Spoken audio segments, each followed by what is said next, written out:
O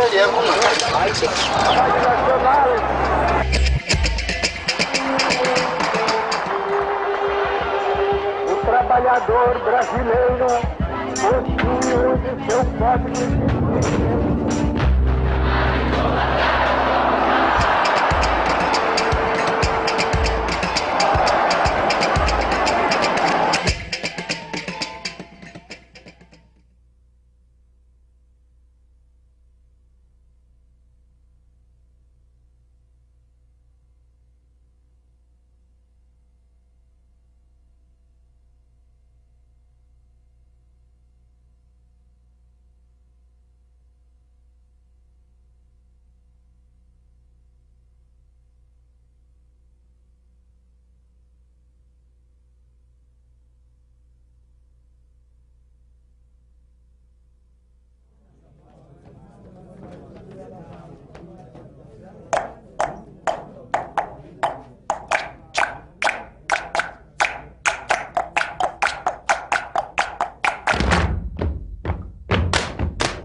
É o regime em que aqueles que dirigem a nação recebem um mandato popular, quer dizer, recebem por meio da eleição uma representação popular. Isso distingue a democracia de qualquer regime autoritário, totalitário. Isto é, a ideia de que a soberania reside no povo e o povo elege os seus representantes. Mas de tal maneira identificou-se o colégio eleitoral com o povo, que hoje nós não sabemos o que é direta e o que é indireta. Sabemos apenas que o povo será vitorioso.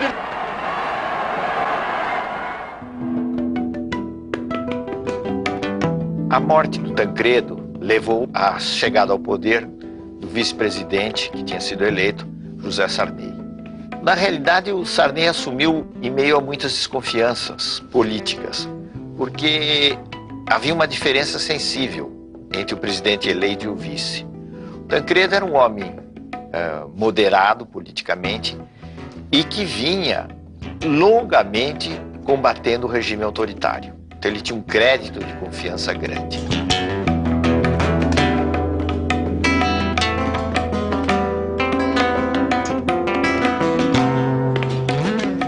O caso de Sarney era diferente. Era ainda recente sua saída da arena antes de chegar à presidência da República.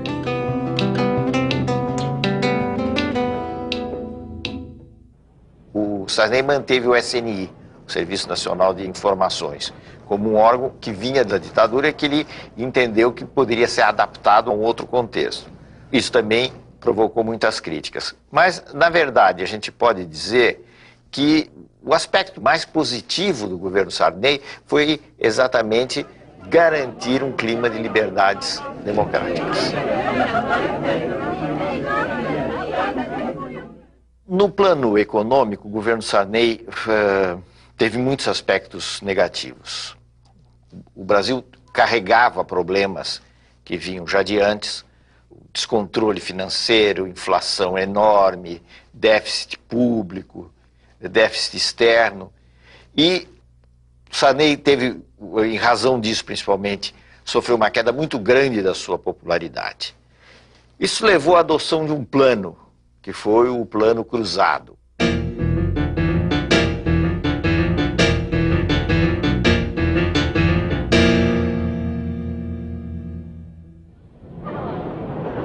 Se propôs um aumento imediato de salários, um congelamento de preços, e essas duas coisas juntas não funcionaram. Quer dizer, o congelamento mais o aumento salarial levou a uma busca de bens de consumo enorme por parte da população. Foi um momento de euforia, vamos dizer assim, da sociedade. Preocupado com a explosão de consumo que levaria a uma inflação de demanda, o ministro Funaro pede à população para poupar. E a forma de ajudar é poupando. se eles consumirem um pouco menos. Nós estamos consumindo 30%, 40%, 50% acima do ano passado. Vamos consumir um pouquinho menos para dar mais tempo para que as empresas produzam mais. E guarda esse dinheiro na poupança. É uma grande forma de ajudar o Brasil. Em fins de 1986, o Plano Cruzado já fazia água, visivelmente, para os técnicos, para as pessoas que tenham maior compreensão da economia, das dificuldades, o plano fazia água. Agora, isso não era ainda claro para o conjunto da população.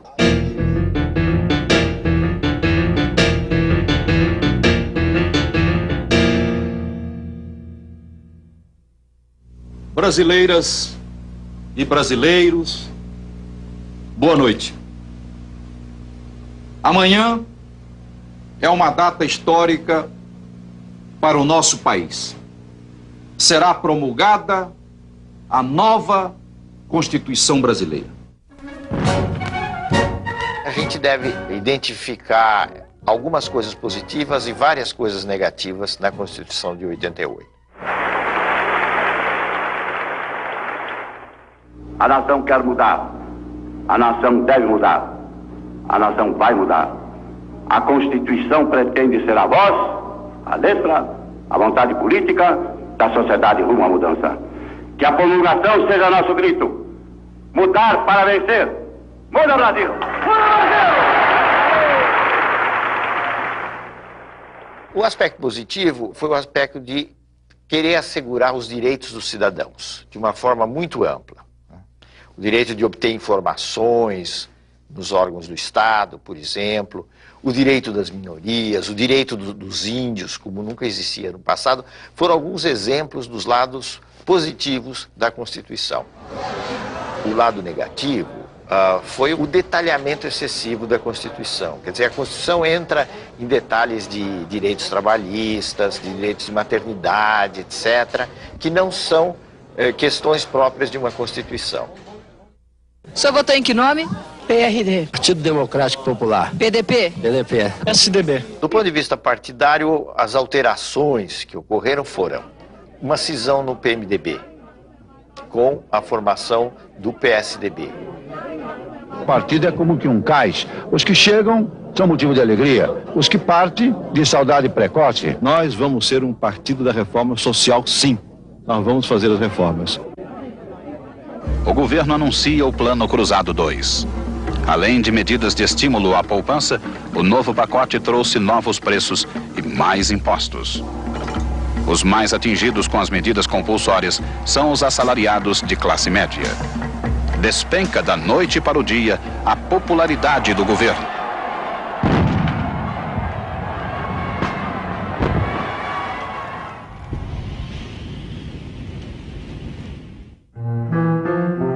O fim do governo Sarney foi bastante melancólico. O Brasil acabou decretando uma moratória, quer dizer, deixou de pagar a sua dívida externa, e ao contrário do que muita gente pensa, isso representou um sério golpe nas finanças brasileiras. As eleições na sucessão do presidente Sarney surgiram vários nomes. Brizola naquele momento, teve o seu, digamos assim, o seu apogeu como candidato à presidência da República. Porém, a disputa acabou concentrada no segundo turno entre Luiz Inácio Lula da Silva e Fernando Collor.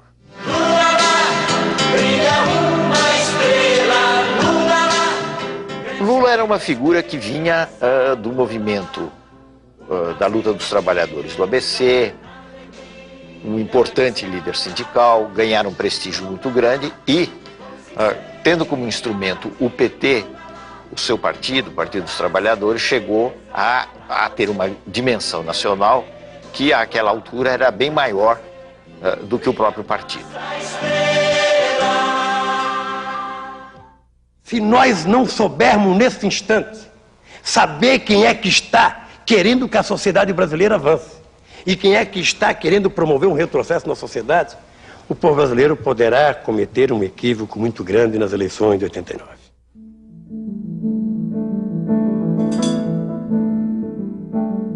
O Collor era uma figura que vinha, primeiro, de um estado pequeno, vinha de Alagoas. Segundo, não tinha nenhuma máquina partidária que o apoiasse. Em terceiro lugar, ele usava o marketing e usava certos temas de moralização com muita eficácia. Foi o caso da campanha contra os marajás, que iludiu muita gente, porque ele se apresentava como alguém que ia combater os altos vencimentos de um determinado setor do funcionalismo público. Eu confio no Brasil. Eu confio no futuro que está reservado à nossa pátria.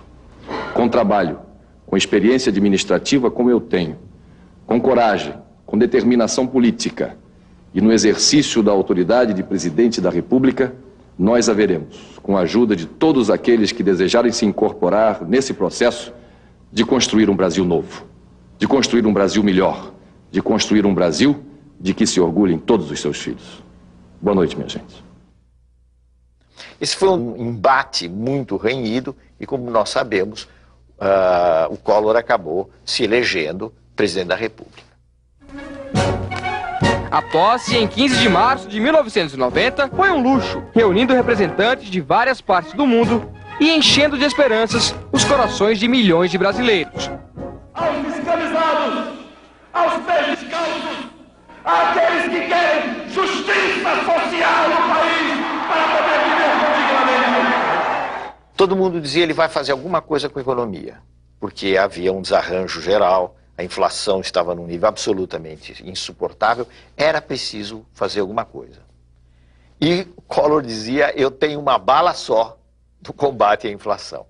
E o que ele tentou no plano econômico, hoje nós sabemos, foi uma medida de uma ousadia imensa, que foi o sequestro, ou se quiserem, para ser mais benévolo, o congelamento dos depósitos bancários, na prática, não é?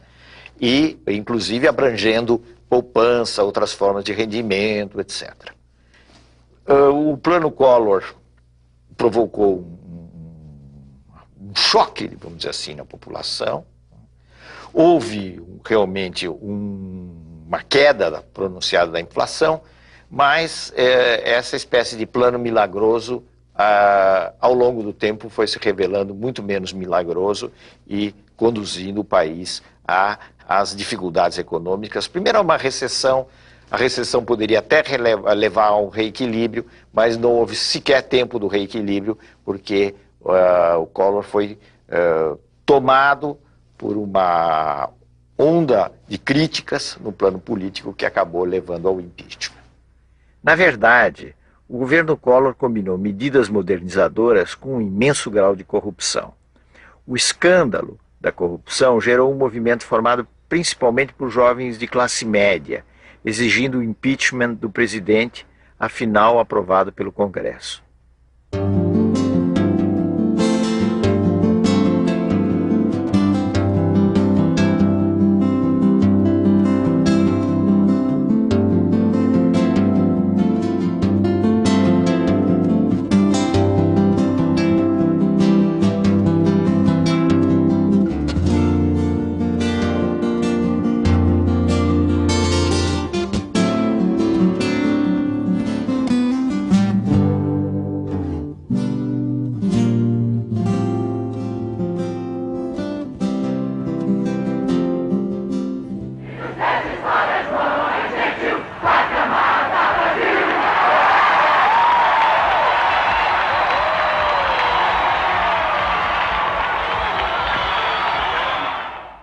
A lição que nós tiramos do impeachment é uma imensa lição. É uma coisa extremamente positiva e que nos leva a um otimismo razoável sobre a vida política brasileira, que tem muita coisa ruim, muita coisa negativa, mas que também tem muita coisa positiva. Por quê? Porque o impeachment foi um episódio, pela via legal, de substituição de um presidente da República, sem golpe militar, sem manobra palaciana, quer dizer, alguma coisa excepcional no quadro da América Latina. Foi um momento de um passo a mais na maturação da democracia brasileira. Iniciamos este trabalho citando que conhecereis a verdade e a verdade vos libertará. E Getúlio Vargas também, em um certo momento, disse: quase sempre é fácil encontrar a verdade. Difícil é, uma vez encontrada, não fugir dela. Espero que a nação não fuja dessas verdades. Muito obrigado.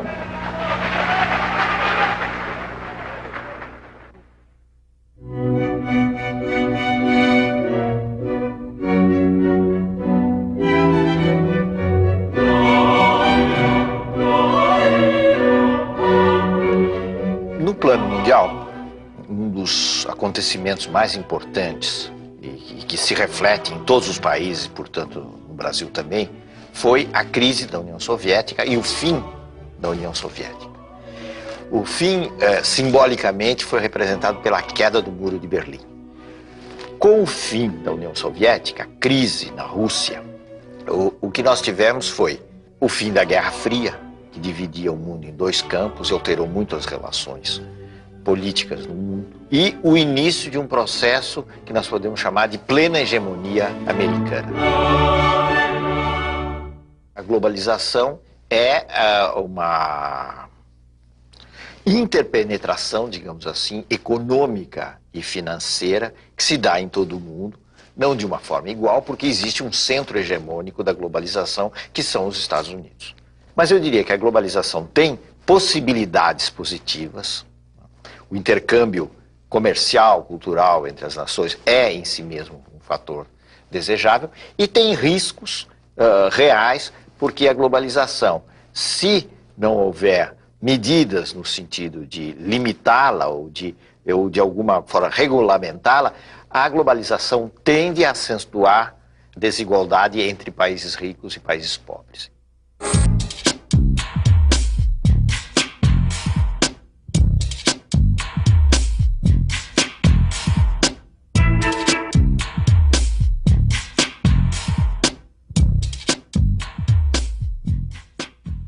São as surpresas, os paradoxos da vida política que levaram Itamar Franco ao poder, como tinham levado Sarney ao poder. Nesse caso não havia a morte de um presidente, mas havia o impeachment de um presidente, que era o Collor. Itamar era uma figura que vinha dos quadros do velho MDB, dos quadros da oposição, e que encontrara uma chance de subir na política mais, como candidato a vice do Fernando Collor.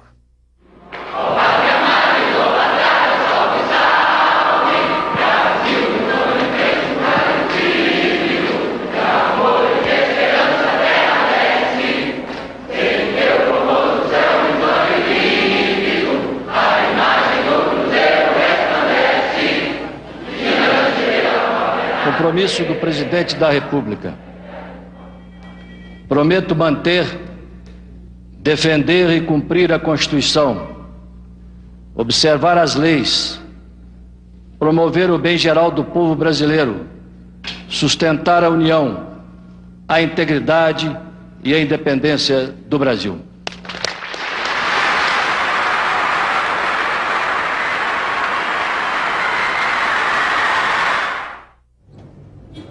Itamar fez basicamente um governo de transição. Ele completou o período Collor. E eu creio que a coisa mais importante que ocorreu no governo de Itamar foi a implantação da URV, da Unidade Real de Valor, um passo absolutamente necessário para a implantação do Plano Real. A moeda é o mais concreto dos atos de confiança das nações em si mesmas. Por isso, todos os processos inflacionários da história se relacionam com as crises políticas e com as crises morais. Com o real, o dinheiro que está no bolso do trabalhador vai manter o seu valor. Muito obrigado. Essa medida, a escolha de Fernando Henrique Cardoso para o Ministério da Fazenda, eu acho que foram os méritos mais significativos do governo Itamar. A disputa pela presidência da República, em 1994, se deu essencialmente entre Lula, que era mais uma vez candidato pelo PT, uma frente de oposições, agora enfrentando Fernando Henrique Cardoso. A candidatura de Fernando Henrique foi altamente beneficiada pela instituição da URV e pelo Plano Real. É preciso também entender que foi extremamente importante naquela altura, para a vitória, a formação de uma frente partidária. A frente PSDB, PFL e PTB representou um fator bastante importante para garantir a vitória do presidente Fernando Henrique logo no primeiro turno.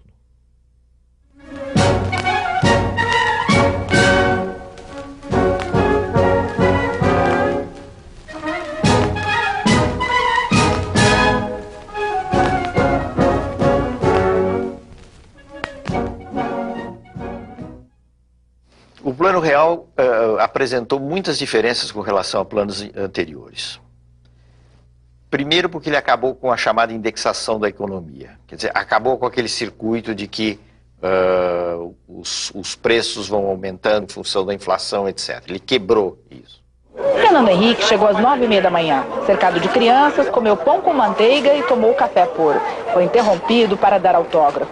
Fernando Henrique pagou a conta de 55 centavos com uma nota de R$1 e recebeu um desconto de 5 centavos.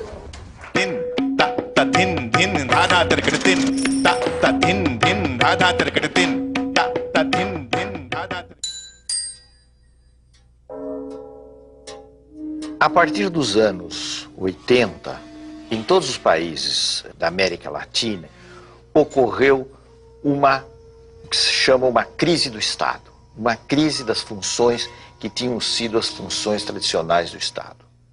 Quais eram essas funções tradicionais, que vinham, digamos, de 1930 para frente?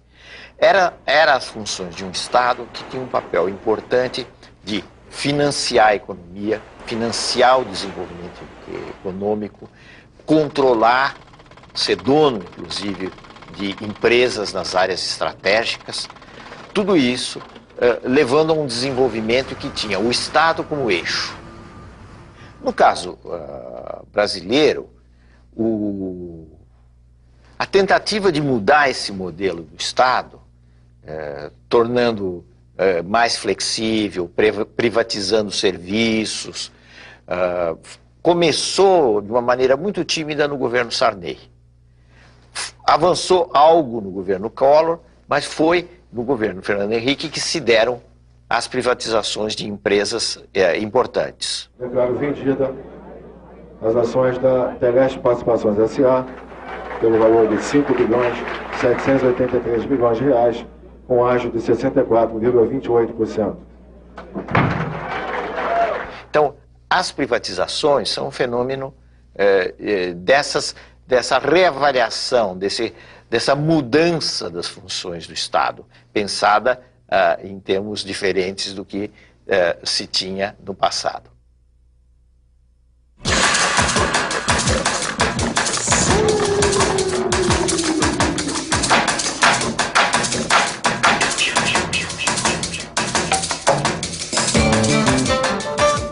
A característica do governo Fernando Henrique, do ponto de vista político estrito, vamos dizer assim, foi a existência de 2 mandatos, isto é, houve 2 eleições, a primeira e uma segunda, que levaram a 8 anos desse governo.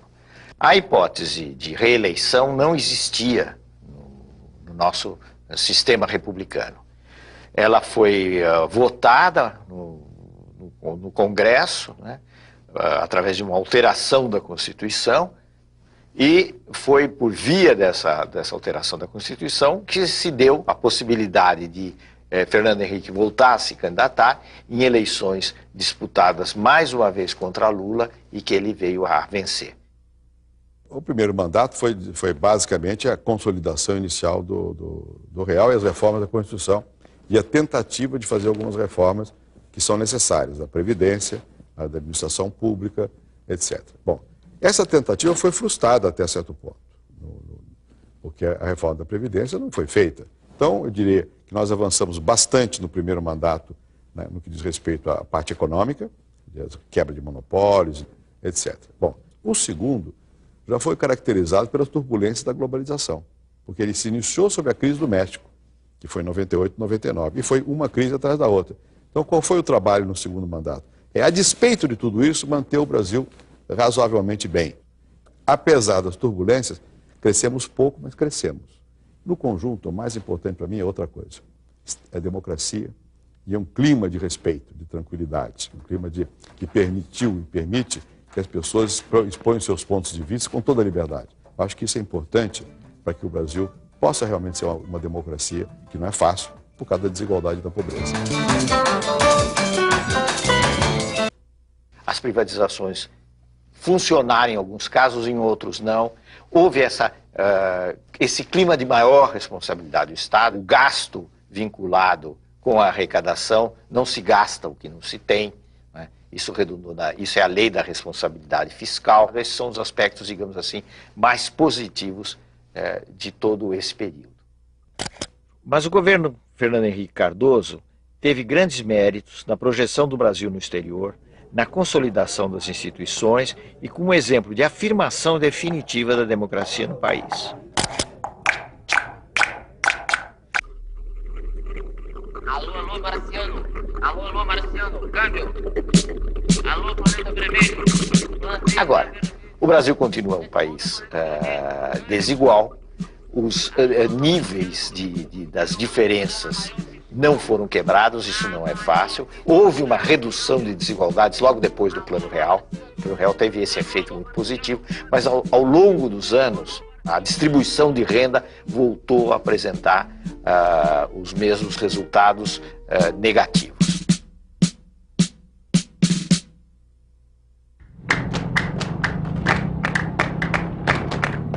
As eleições de 2002 se caracterizaram pela sua absoluta normalidade. A nítida vitória de Lula rompeu muitos preconceitos, representando um fenômeno novo na história do Brasil.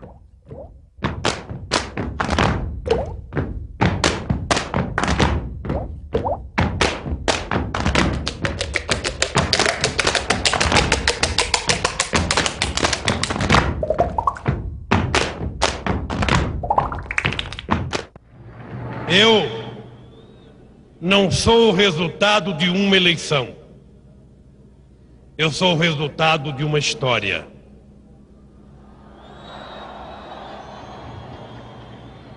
Eu estou concretizando o sonho de gerações e gerações que antes de mim tentaram e não conseguiram. O meu papel nesse instante, com muita humildade, mas também com muita serenidade, dizer a vocês que eu vou fazer o que acredito que o Brasil precisa que seja feito nesses 4 anos. Cuidar da educação, cuidar da saúde, fazer a reforma agrária, cuidar da previdência social e acabar com a fome neste país são compromissos menos programáticos e mais compromisso moral e ético que eu quero assumir aqui nessa tribuna, na frente do povo, que é o único responsável pela minha vitória e pelo fato de eu estar aqui hoje tomando posse.